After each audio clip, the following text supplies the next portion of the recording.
တိလက်လို့မနေလိုက်တဲ့တတိလက်လို့ပြောလိုက်တဲ့စကားကတခြားဖြစ်မှာလားအမှားတွေဖြစ်မှာလား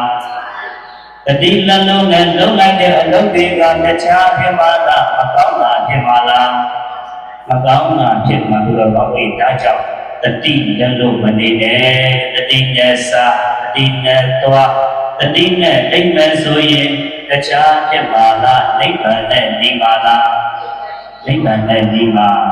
မြတ်စွာဘုရားရှင်ဟောတဲ့တရားတွေကိုတတိတော်နာကြားပြီးတဲ့အခါကျလို့ရှိရင်ဘုရားတပည့်တော်ရှင်ဘတ်ထက်နှလုံးသားထဲမှာ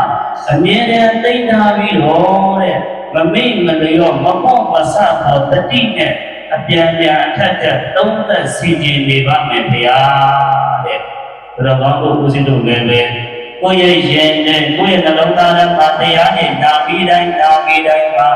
သူဟောတဲ့တရားလေးနဲ့ကိုပြန်ပြီးတော့သုံးသက်စီခြင်းရမယ်အလိုသုံးသက်စီခြင်းလိုက်တဲ့အခါကျတော့ပြည့်တဲ့တရားတွေရှင်ဘက်ထဲမှာရှိနေတဲ့ပုဂ္ဂိုလ်ကတခြားဖြစ်တာလားတောကတွေငြိမ်းတာလားတောကတွေငြိမ်းတယ်လို့ကောင်းလို့ရင်အဲ့တော့တရားဓမ္မလုံသားဓမ္မရှိတဲ့ပုဂ္ဂိုလ်နဲ့တရားဓမ္မလုံသားဓမ္မမရှိတဲ့ပုဂ္ဂိုလ်နဲ့ဘဝဖြတ်တန်းပုံချင်းဘယ်လိုလဲပြုရမလားမတူဘူးပဲတဲ့တရားဓမ္မတရားနဲ့ဖြည့်စရာရင်သက်တဲ့နှလုံးသားဓမ္မတရားဓမ္မမရှိတဲ့ပုဂ္ဂိုလ်က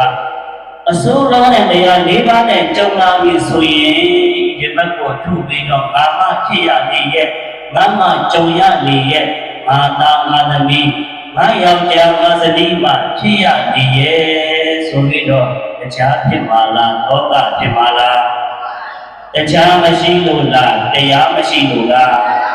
တရားမရှိဘူးလို့ပြောလို့ရင်ဒါကြောင့်အမြဲတမ်းရှင်ဖက်တဲ့လောက်သားတဲ့မှာတရားဓမ္မတွေများလေးနာထားနောက်ဆုံးဘုသေကနိကာလမှာတော့မှပုဂ္ဂိုလ်ကိုဖြည့်စေရတရားဓမ္မအတိမရှိဘူးဆိုရင်တခြားဖြစ်ပါလားဘုရားအရာရှုံးပါလားဘုရားအရာရှုံးပါသူတော်တရားတွေထုံးကားတဲ့သဒ္ဒနာတော်ကြီးနဲ့လည်းကြုံနေပါလေတဲ့သေကနိကာလမှာပုဂ္ဂိုလ်ကိုယ်တော်မှာ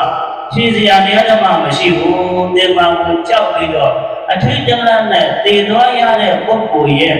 ဘဝရဲ့နာယာဘဝရဲ့ရောက်ရတာပဲကောင်းရာပြုပတိဘုံဌာနတွေကိုရောက်နိုင်ပါမလားမရောက်နိုင်ဘူးတော့ဘာလို့ဒါကြောင့်တတိနဲ့နေပါတတိဆိုတာကလည်းပဲ